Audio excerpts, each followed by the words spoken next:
ഇത്രയും നെയ്യ് ഒരിക്കലും നിങ്ങൾ ചേർത്ത് കൊടുക്കരുത് കേട്ടോ. ചേർത്ത് കൊടുത്തു കഴിഞ്ഞാൽ നിങ്ങൾക്ക് തന്നെ അത് പ്രശ്നം വരുന്നത്. വായിലിട്ട അലിഞ്ഞു പോകുന്ന ഹൽവ നിങ്ങൾ കഴിച്ചിട്ടുണ്ടോ? അതും വീട്ടിലുണ്ടാക്കിയത്, വീട്ടിലുള്ള ഇൻഗ്രീഡിയൻറ്റ് മാത്രം വെച്ചുണ്ടാക്കിയത്, കൊതിയോറും രുചിയിൽ നല്ല ഹെൽത്തി ഹൽവ. ഒരു തവണ ഉണ്ടാക്കിയാലേ നിങ്ങൾ വീണ്ടും വീണ്ടും ഉണ്ടാക്കും. കാരണം എന്താണെന്നറിയാം, ഈ ഹൽവ ഉണ്ടാക്കാനേ ഒരു പൈസ ചിലവില്ല. എല്ലാ ഐറ്റംസും നമ്മൾ വീട്ടിലുള്ളത് വെച്ചിട്ടുണ്ടാക്കുന്നത്. അപ്പോൾ പിന്നെ നമുക്ക് എത്ര വേണേലും ഉണ്ടാക്കാമല്ലോ. അപ്പോൾ ഒരു തവണയെങ്കിലും ഇതൊന്ന് ഉണ്ടാക്കി നോക്കാം. ആരും മിസ് ചെയ്യല്ലേ. അപ്പോൾ വീഡിയോ കണ്ടാലോ. ഹായ്, അമല സ്വാമിയുടെ പുതിയൊരു വീഡിയോയിലേക്ക് എല്ലാവർക്കും സ്വാഗതം. അപ്പോൾ അതേ ഞാൻ ഒരു കപ്പ് വറുത്ത അരിപ്പൊടി എടുത്തിട്ടുണ്ട്. വീട്ടിൽ പൊടിച്ച് വറുത്ത അരിപ്പൊടിയൊന്നല്ല, നമ്മൾ കടയിൽ നിന്ന് വാങ്ങിച്ച അരിപ്പൊടി തന്നെയാണ് എടുത്തിട്ടുള്ളത് കേട്ടോ. പിന്നെ ദേ ഒരു നുള്ളു ഉപ്പ് ഇട്ട് കൊടുത്തിട്ടുണ്ട്. ഇനി അരമുറി തേങ്ങയുടെ പാലെടുത്ത് വെച്ചിട്ടുണ്ട് കേട്ടോ. അപ്പോൾ ഒരു കപ്പ് അരിപ്പൊടിക്ക് അരമുറി മുഴുവൻ വേണമെന്നൊന്നുമില്ല. ഒരു അരയുടെ പകുതി ആയാലും മതി. അത് നിങ്ങൾക്ക് വഴിയേ മനസ്സിലാവും എന്തുകൊണ്ടാണ് അങ്ങനെ പറഞ്ഞതെന്ന്. പക്ഷെ ടേസ്റ്റ് കൂടണമെന്ന് വെച്ചാൽ അരമുറി തേങ്ങാപ്പാൽ എടുത്തോട്ടോ, കുഴപ്പമില്ല. നല്ല ടേസ്റ്റാണ്, വായിലിട്ട് അലിഞ്ഞു പോവും. നമ്മുടെ തേങ്ങാപ്പാൽ ആ അരിപ്പൊടിയിലിട്ട് നന്നായി തരിയില്ലാതെ കട്ട പിടിക്കാതെ ഇളക്കി കൊടുക്കുക, നല്ല രീതിയിൽ തന്നെ കേട്ടോ. അത് കഴിഞ്ഞിട്ട് നമുക്കപ്പോൾ റെഡിയാക്കി വെക്കേണ്ടത്, ആദ്യം തന്നെ റെഡിയാക്കി വെക്കേണ്ടത് തേങ്ങാപ്പാലും പിന്നെ ശർക്കര പാനിയാണ്. നമ്മുടെ ഉണ്ട ശർക്കരയില്ലേ, ഉണ്ട ശർക്കരയുടെ ഒരു പകുതി ഞാൻ എടുത്തിട്ടുണ്ട് കേട്ടോ. എന്നിട്ട് അതൊന്ന് പാനിയാക്കി വെച്ചിട്ടുണ്ട്, ചൂടാറാൻ വെച്ചിട്ടുണ്ട്. ഇനി നമുക്ക് അതും കൂടെ ചേർത്ത് കൊടുക്കാം. അപ്പം നിങ്ങൾ തേങ്ങ എടുക്കുമ്പോൾ ഒരു മീഡിയം സൈസ് അല്ലെങ്കിൽ ചെറിയ തേങ്ങയാണെങ്കിൽ ഹാഫ് എടുത്തോ കേട്ടോ. മീഡിയം ഒക്കെ ആകുമ്പോൾ ഒരു ഹാഫിൻ്റെ ഒരു മുക്കാൽ ഭാഗമൊക്കെ തേങ്ങയുടെ പാല് മതിയാവും. അപ്പം ഞാൻ ദേ ശർക്കര പാനിയും കൂടെ ഒഴിച്ചു കൊടുത്തിട്ട് നന്നായി ഒന്ന് അരിച്ചെടുത്തിട്ടുണ്ട്. എന്നിട്ടൊന്ന് ഇളക്കി കൊടുക്കുക നന്നായിട്ട്. ഇനി നമ്മളുടെ പാൻ അടുപ്പത്ത് വെച്ചിട്ടുണ്ട്, ചൂടായി വരുന്നുണ്ട്. അപ്പം ഈ ഇളക്കി കൊണ്ട് തന്നെ നമുക്ക് ഈ ബാറ്റർ നമുക്ക് ആ പാനിലേക്ക് ഒഴിച്ചു കൊടുക്കാം.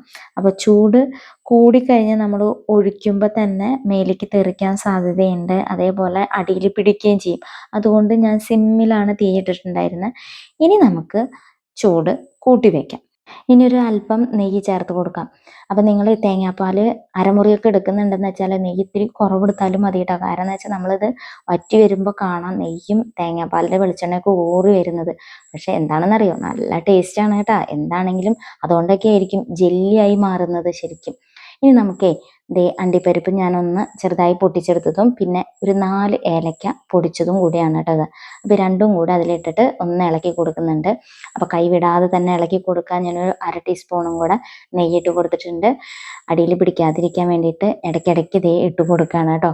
ഇട്ട് കൊടുത്ത് ഏകദേശം ഒരു 3 ടീസ്പൂൺ ഇട്ട് കൊടുത്തിട്ടുണ്ട് നെയ്യ്. അപ്പോൾ ഇത്രയും നെയ്യും ആ തേങ്ങാപ്പാലിൻ്റെ വെളിച്ചെണ്ണയൊക്കെ കൂടി ആയതുകൊണ്ട് തന്നെ നല്ല ടേസ്റ്റാണ്. ഇത്രയും പെട്ടെന്ന് ഹൽവ റെഡിയാവുമെന്ന് ഞാൻ ഒട്ടും പ്രതീക്ഷിച്ചില്ല കേട്ടോ. നല്ല ടേസ്റ്റും ആയിരുന്നു, വളരെ പെട്ടെന്ന് ഹൽവയും റെഡിയായി. നമുക്ക് എന്താ പറയുക, ഹൽവ കഴിക്കണം എന്നൊക്കെ ഒരു ആഗ്രഹം തോന്നില്ലേ, ദേ ഉടനടി ഹൽവ റെഡിയാക്കാം കേട്ടോ. വീട്ടിൽ ഉള്ള ഐറ്റംസ് ആണ് എല്ലാതും. ഒന്നും നമ്മൾ കൂടുതലായിട്ട് മേടിക്കേണ്ടി വരില്ല. ഇപ്പം എല്ലാവരുടെ വീട്ടിലും നട്ട്സും ബിസിനസ്സും ഒക്കെ എന്തായാലും ഉണ്ടാവും. അപ്പം ഞാൻ നെയ്യിട്ട് ഇത്രയും നെയ്യൊന്നും നിങ്ങൾ ഒരു കാരണവശാലും ഇടല്ലേ കേട്ടോ. വേറെ ഒന്നുമല്ല, നമ്മൾ ഉണ്ടാക്കി വെച്ച ആൾക്ക് കഴിക്കാൻ കിട്ടില്ല, അത്രയേ ഉള്ളൂ. ചൂടാറാനുള്ള ഒരു സാവകാശം കിട്ടിയാൽ മതി. അതുപോലും ചിലപ്പോൾ കിട്ടില്ല, കാരണം അത്രയും ടേസ്റ്റാണ്, അത്രയും സ്മെല്ലാണ്. ദേ നല്ല മണമൊക്കെ വന്ന് എല്ലാം സെറ്റായിട്ടുണ്ട്. ഞാൻ അടുപ്പ് ഓഫ് ചെയ്തു. നെയ്യ് തടവിയിട്ട് ദേ അണ്ടിപ്പരിപ്പും മുന്തിരിയും കൂടെ വെച്ച് സെറ്റ് ചെയ്ത് വെച്ചിട്ടുണ്ടായിരുന്നു. അതിലേക്ക് നമുക്ക് ഇതൊന്ന് ഇട്ട് കൊടുക്കാം. ശരിക്കും പറഞ്ഞാൽ നെയ്യ് തടവേണ്ട കാര്യമൊന്നുമില്ല കേട്ടോ. നിങ്ങൾക്ക് നോക്കിയാൽ അറിയാം, ഇതിലുള്ള ആ വെളിച്ചെണ്ണയുടെയും നെയ്യിൻ്റെയും ഒക്കെ ഒരു ക്വാണ്ടിറ്റി നോക്കി ആ പാനിൻ്റെ മുകളിലും ആ പ്ലേറ്റിലൊക്കെ തടവുമ്പോൾ നിങ്ങൾ നോക്കിക്കോ, വെളിച്ചെണ്ണയൊക്കെ ഇങ്ങനെ ഊറി മുകളിലേക്ക് വരുന്നത് കാണാം കേട്ടോ. അത്രയും തേങ്ങാപ്പാലിൻ്റെ എണ്ണയും നെയ്യും ഒക്കെ ഉണ്ടായിരുന്നു. വായിലിട്ട അലിഞ്ഞു പോവാന്നൊക്കെ പറയുന്നത് കേട്ടിട്ടുള്ളൂ. ഇതിപ്പോൾ കഴിച്ചു, അതും ഈ വറുത്ത അരിപ്പൊടിയിൽ.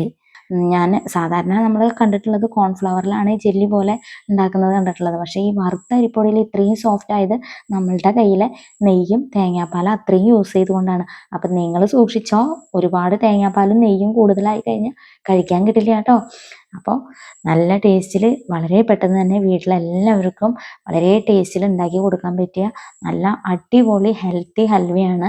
നമ്മളിതിൽ വേറെ പ്രിസർവേറ്റീവ്സ് ഒന്നും ചേർക്കുന്നില്ല, അതുകൊണ്ട് തന്നെ നമ്മളുടെ ആരോഗ്യത്തിന് നല്ലതാണ്. അപ്പോൾ എല്ലാവരും ഒന്ന് ട്രൈ ചെയ്ത് നോക്കുക. അപ്പം എങ്ങനെയുണ്ട്, നീക്കുമ്പോൾ കണ്ടോ, ആ പ്ലേറ്റിൽ വെച്ചിട്ട് തന്നെ ഒന്ന് തട്ടുമ്പോൾ അങ്ങോട്ട് നീങ്ങി പോവുകയാണ്. അപ്പോൾ ഇത് കട്ട് ചെയ്യുമ്പോൾ നിങ്ങൾ നോക്കിക്കഴിഞ്ഞാൽ കാണാം, ജെല്ല് പോലെ അത് കിടന്ന് ഇളകുന്നത് കണ്ടോ, നിങ്ങൾക്ക് കാണാൻ പറ്റുന്നില്ലേ? അത്രയും സോഫ്റ്റാണ്. കട്ട് ചെയ്യുമ്പോൾ ഉണ്ടല്ലോ, ഹൽവയ്ക്ക് നോവുന്നുണ്ടോ എന്ന് ചോദിക്കുന്ന പോലെ തോന്നും, കാരണം അത്രയും സോഫ്റ്റിലാണ് ഞാൻ കട്ട് ചെയ്യുന്നത് കേട്ടോ.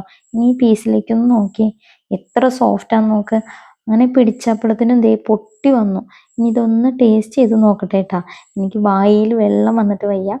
അപ്പൊ ടേസ്റ്റ് ചെയ്തു, നല്ല ടേസ്റ്റ് ഉണ്ട്. അപ്പൊ നിങ്ങൾ ഇതുപോലെ ഒന്ന് ട്രൈ ചെയ്തിട്ടില്ലെങ്കിൽ ട്രൈ ചെയ്ത് നോക്കാം. അപ്പോൾ ആ പീസ് ഞാൻ കയ്യിലെടുത്ത് നോക്കുമ്പോൾ ഉണ്ടല്ലോ, അങ്ങനെ എന്താ പറയുക, ഭയങ്കര സോഫ്റ്റ് ആയിട്ട് തോന്നാം. അപ്പൊ നിങ്ങൾക്കിത് കണ്ടു കഴിഞ്ഞാൽ അറിയുന്നുണ്ടായിരിക്കും, അതിങ്ങനെ ഇളക്കാണ്. അപ്പൊ കയ്യിൽ നിന്ന് ഒരു തവണ എൻ്റെ കയ്യിൽ നിന്ന് പ്ലേറ്റിലേക്ക് വീണു. അപ്പൊ ഇട്ട് നോക്കിയതാണ് ഞാൻ.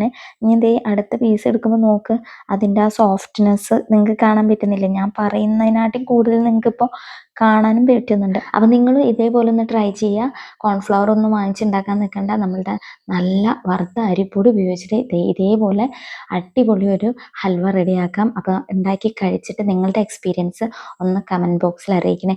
എന്തായാലും ഇത് ഉണ്ടാക്കി കഴിഞ്ഞാൽ വെറുതെ ആവില്ല, യൂസ്ഫുൾ ആയിരിക്കും എന്നുള്ളത് കൊണ്ടാണ് ഞാൻ ഈ വീഡിയോ ഷെയർ ചെയ്തിട്ടുള്ളത്. പിന്നെ മധുരമൊക്കെ നിങ്ങളുടെ ടേസ്റ്റിന് അനുസരിച്ച് ചേർക്കുക.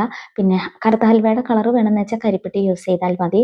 പിന്നെ ഞാൻ ബ്രൗൺ കളറ് ശർക്കര തന്നെയാണ് യൂസ് ചെയ്തിട്ടുള്ളത്. വരട്ടി വന്നപ്പോൾ ഈ ഒരു കളറായി. പിന്നെ എൻ്റെ ശർക്കരയ്ക്ക് നല്ല മധുരമാണ്, അതുകൊണ്ടാണ് ഞാൻ കുറച്ച് ചേർത്തിട്ടുള്ളത്. ഇനി ആരും ബേക്കറിയിൽ നിന്ന് ഹൽവ മേടിക്കണ്ട, വീട്ടിൽ നല്ല ഹെൽത്തി ആയിട്ടുള്ള ഹൽവ ഉണ്ടാക്കാം. കൊതി കൂടിയിട്ട് ഞങ്ങൾ കുറച്ചങ്ങോട്ട് കഴിച്ചു കേട്ടോ. ഇനിയും വെള്ളം ഊറിയിട്ട് നോക്കി നിൽക്കാൻ വയ്യ, അതുകൊണ്ട് വീഡിയോ ഞങ്ങൾ നിർത്താൻ പോവാണ്. അപ്പോൾ എല്ലാവർക്കും ഇന്നത്തെ വീഡിയോ ഇഷ്ടപ്പെട്ടു എന്ന് വിചാരിക്കുന്നു. എല്ലാവർക്കും അടുത്ത വീഡിയോയിൽ കാണാം. Thank you, bye bye.